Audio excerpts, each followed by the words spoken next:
ধীরে ধীরে বহিতেছে মলয় বাতাস।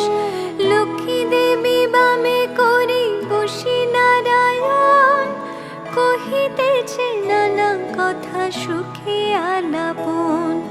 হেন কালে বিনা নিয়ে আসি মুনিবর, নারায়ণের সাক্ষাতে কহিল বিস্তর। তারপরে কর জোরে করিয়া প্রণতি, কহিল নারদ মুনি নারায়ণী প্রতি।